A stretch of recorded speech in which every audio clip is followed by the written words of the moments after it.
My name is Alex Caserta. I recently retired from a 34-year career as a visual arts instructor in order to embark on a new adventure. As a photographer, my goal is to reveal historical information while shedding new light on the people and places that sustain our rich cultural heritage. This is an opportunity for us to discover the farms, food, and flavors of our beautiful state. This is a time for us to explore the diverse wonders in our own backyard. This is Harvesting Rhode Island. Correction, cut. Thank you. Yeah, rocked it.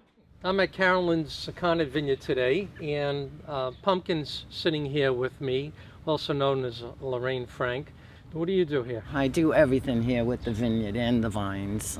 We start off pruning in January, roll into tying, and then leaf pulling, and it goes on. We work with the vines all summer long.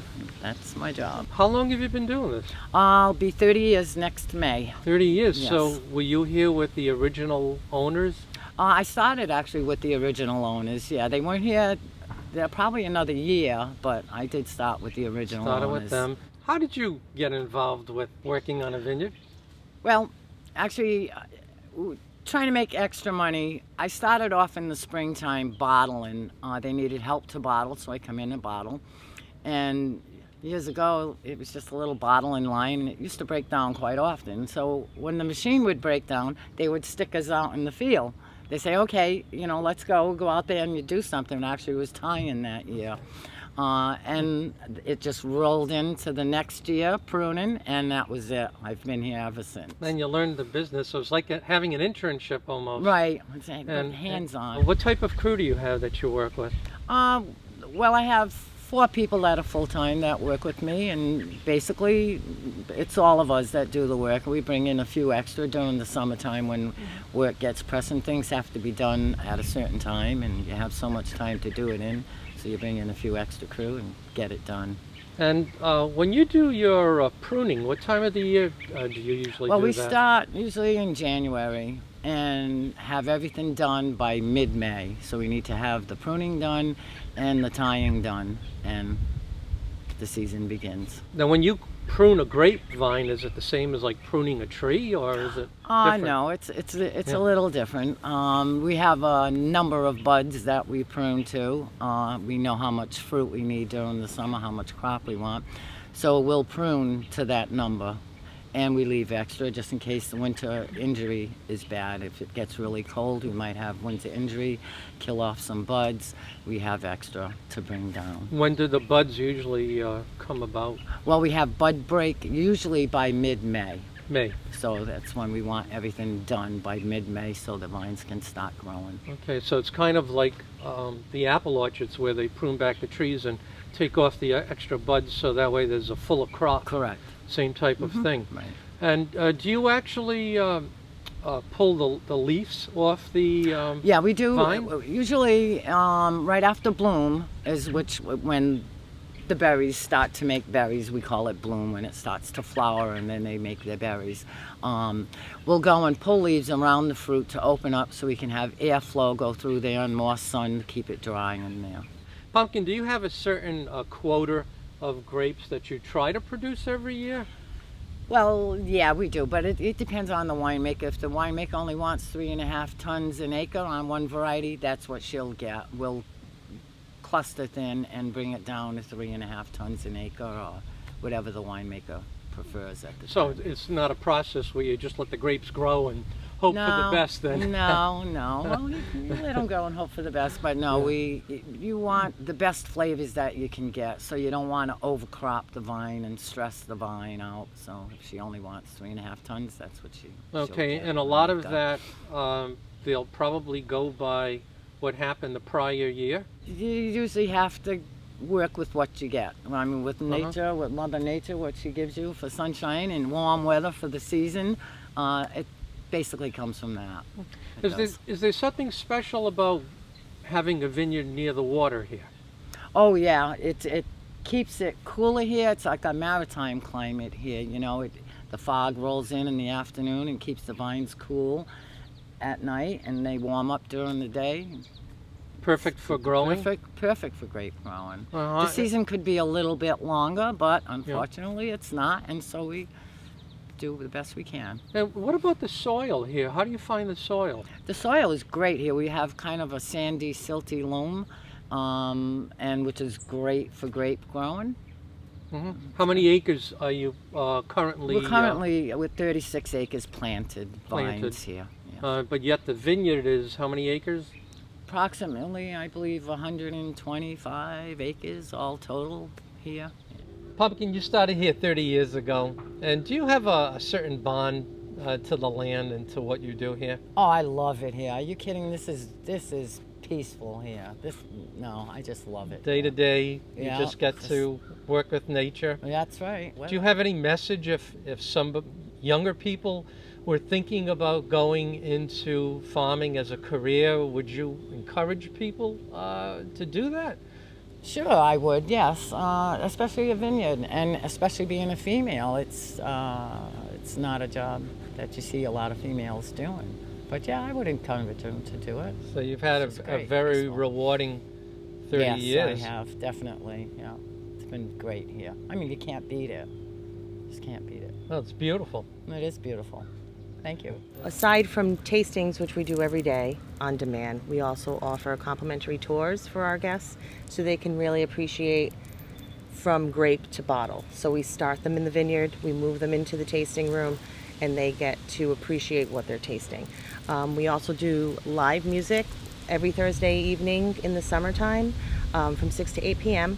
And we can get over 500 people on the property who are enjoying both local and national bands here at Carolyn Sakonnet Vineyard. We also do weddings, private events. We have a tent at the top of our property that overlooks the reservoir.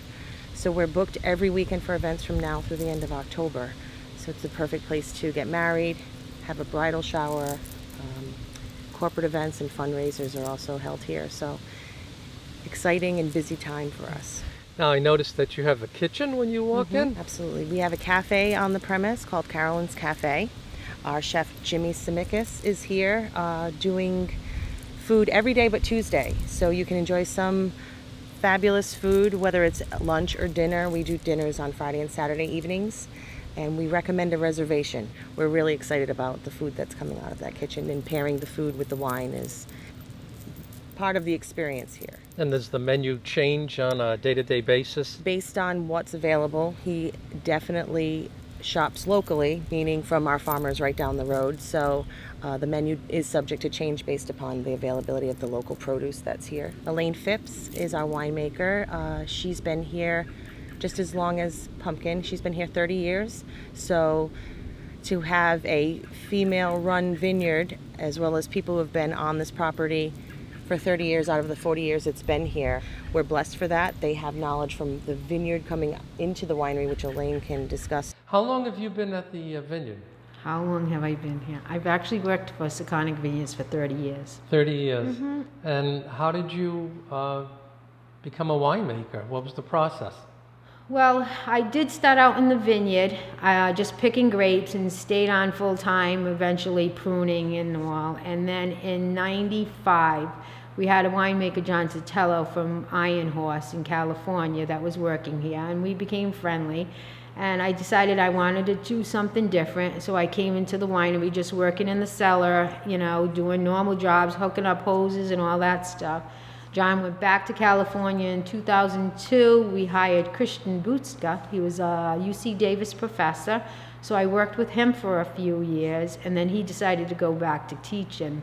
And Earl and Susan at the time, the owners, were looking for another winemaker, and they finally decided, we're tired of looking for winemakers that seem to come and go, and they asked me if I would take on the job, and I said, I'll give it a shot, and that's how I became the winemaker. And so have you been learning through the years as you produce different varieties? Every year is a new year. Every year you learn something new. No matter how long you've been a winemaker, I don't care what anyone says. You're playing with Mother Nature out in the vineyard. You never know what the year is going to bring you, so it's always a different challenge, especially here on the East Coast. We're not like California. Our weather is not consistent like theirs is, so that's why it makes it more exciting here. You know, each year a different flavor will come out depending on how old the vines are, and again, the weather. So, I mean, Yeah, I'm always learning. Always learning. Elaine, what do you call the room that we're standing in right now? This is our oak barrel room. And how many barrels of wine do you store in here during full production? Approximately 235 barrels. I noticed that some of them are a little darker, the wood, and I'm assuming the lighter colored ones are newer barrels. Yes, we actually got 70 new barrels last year, actually, when Carolyn purchased the winery. How long is a life expectancy on a barrel? Well, you know, barrels can last 10 years, but you're going to use them only for storage purposes. They tend to lose a little bit of those oak flavors in the wine. So, you know, again, we keep them as long as they are kept clean and stuff. We're able to probably use them for up to 10 years. 10 years.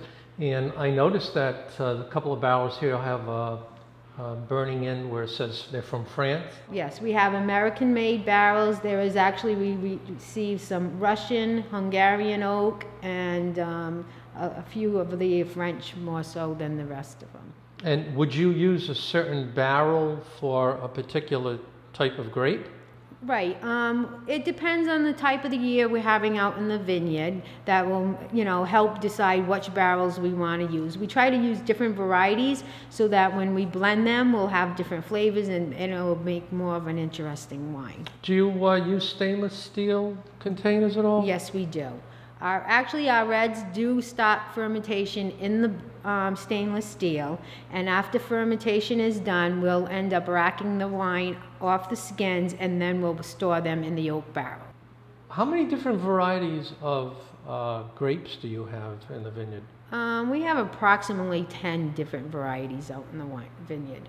And how many different types of wine do you produce out of that? Oh God, sometimes we've had so many different ones, it's hard to remember exactly, but I do believe we're up to 15 different styles of wine in the bottle. And I noticed you have something to be proud of. Weren't you a gold medal winner with one of your new wines this past year? Yes, at an we did. international competition? Our Blessed Blend White made gold medal. So that was pretty nice. That's something to be proud of. Yes, it is. Yeah. Yep, definitely. Well, the hard work that went into it paid off. Right. And hopefully the rest of the wines will do the same thing. That's wonderful. It's actually our best seller. It's won lots of awards. It's 45% Vidal Blanc and 55% unoaked Chardonnay. It's our newest release by Carolyn Rafaelian, our newest owner. And on the label here, it shows her 3 daughters, Alex, Ani, and Olivia. Her youngest is Olivia, the birds. And this is her Tree of Life, which is one of her logos on her charms. The reason why it is our bestseller is because what happened was she's very spiritual, Carolyn, so she hired a Armenian priest, because she's Armenian, to come to the vineyard, blessed all the vines, blessed all the tanks, blessed everything this wine touched. So you're actually drinking blessed wine. Very unique. Yes. Very interesting wine. So you're going to be smelling and tasting a lot of guava, pineapple, very like nectarines. You can really smell the pineapple. Yeah. And it tastes very fruity. It's going to be cut a little bit with the dryness of the Chardonnay. Not crisp. too sweet, very crisp. Very crisp, very clean, Very nice, very clean. and blessed. This is very nice.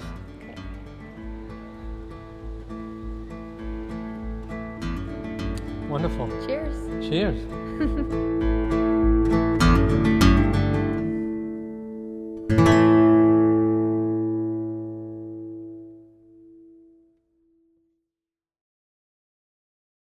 Well, Greenvale Vineyards was started in 1982 by my parents, Court and Nancy Parker. Dad called up Sakonnet Vineyards when they were really getting going and asked if they'd be interested in buying fruit if we grew it. So they sent over their vineyard team and we planted the Vidal and the Cayuga, which are actually the grapes right behind us, under their vineyard management crew. They told us what to do. We learned a little about by trial and error. As I say, we learned on the job.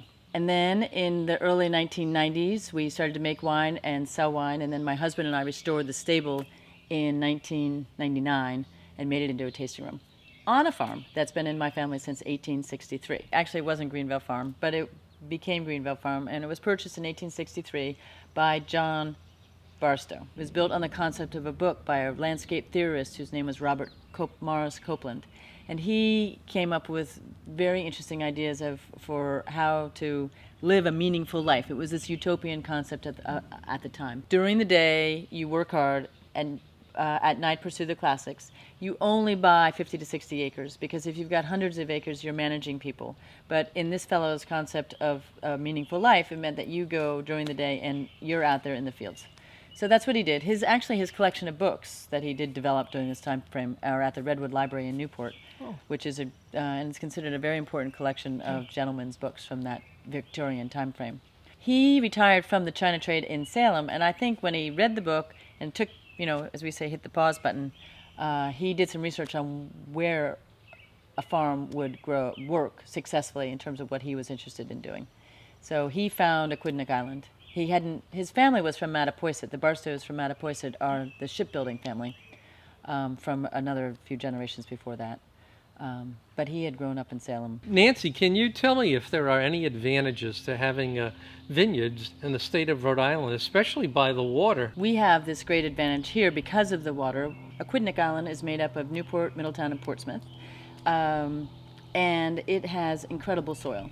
So when you are growing grapes, which is a high maintenance plant, in a situation that is surrounded by water, you have a lot more.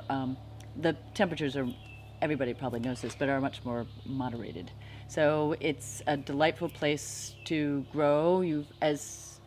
Because you're not getting that killing frost in the beginning of October to the middle of October, those plants have a chance to get their grapes nice and ripe. Aquidneck Island was, in the 1770s, referred to as the Eden of America because it was such an amazing place to grow. Really anything.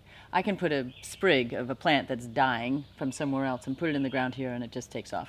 So, and I know that we all benefit from that, whether it's the potatoes, the nursery, the Sweetberry Farm with all of their yummy fruit. That's one advantage is the water. Of course, we like to think that people want to support their local industry. I have to say that it's only been recently that it's been the local consumer that's been supporting us. When we opened for tours and tastings, we were open on the weekends, and we were open on Sundays, and because we're a farm product, we were able to sell wine on Sundays. So I was sure that our neighbors were going to just come off, over all the walls and get their wine for Sunday dinner.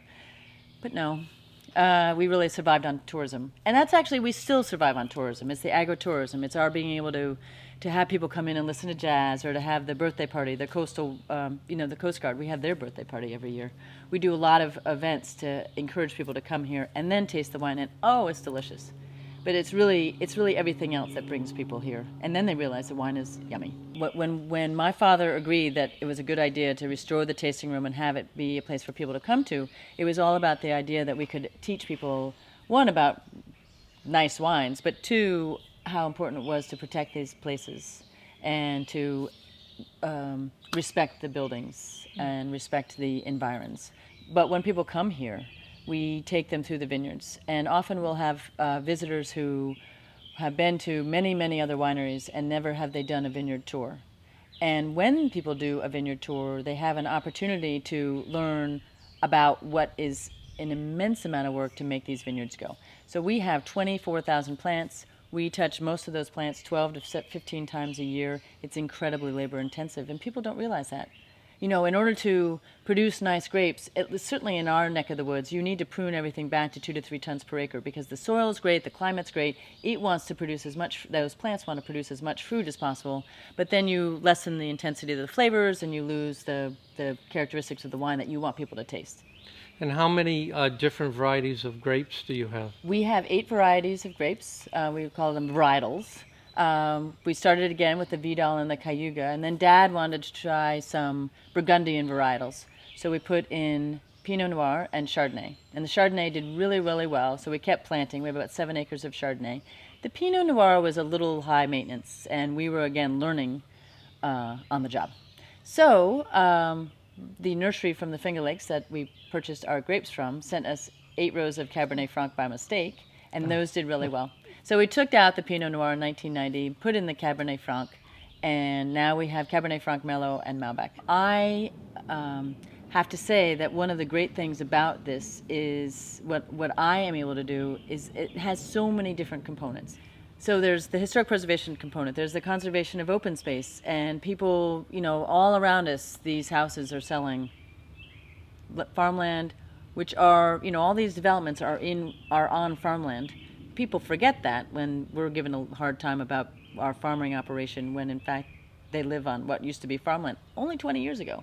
But that's really interesting. You've got interstate shipping issues. You have a lot of stuff that goes up on in Providence that you want to be involved with. So there's so many different edges. Then there's growing the grapes. And we're all pretty good at what we do. Our realization is that there's always something every year. So last year we were only able to produce about 2 tons of Pinot Gris, whereas the year before it had been 11 tons. But there'd been so much rain at the end of June that the rain knocked off the little flowers before they were able to self-pollinate and become grapes. So that sort of thing happens. Or whether it's Hurricane Irene, which again affected that Pinot Gris that we're going to taste in a little while. Do you have any family members that are working here on the vineyards with you? 2 of my sons are working here this year. One who works outside during the week and then knock your socks off in the taster room. And he's been helping me. When I would get here on Sundays, he was 5 or 6 years old, and he would run the cash register. It was kind of fun for him to be able to push the buttons.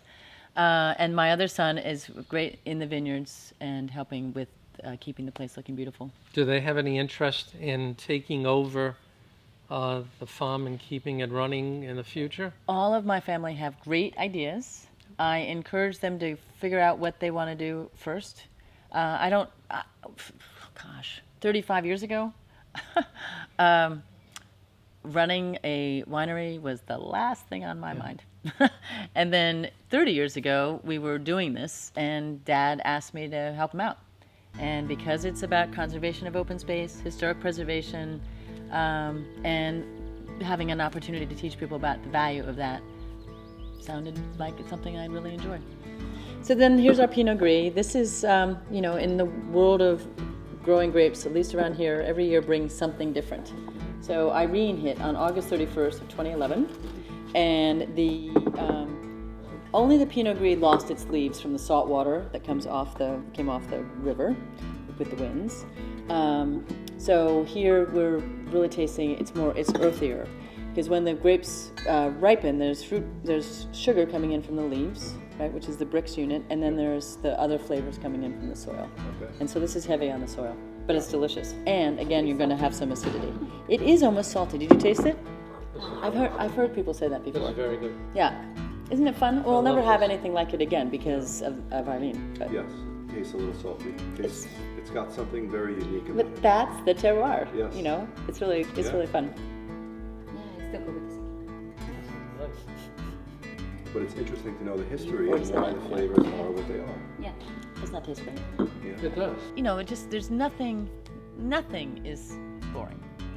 And someone will say to me, "Oh, you run a vineyard? How amusing." Excuse me? Anyway, there is nothing more consuming than what we do here.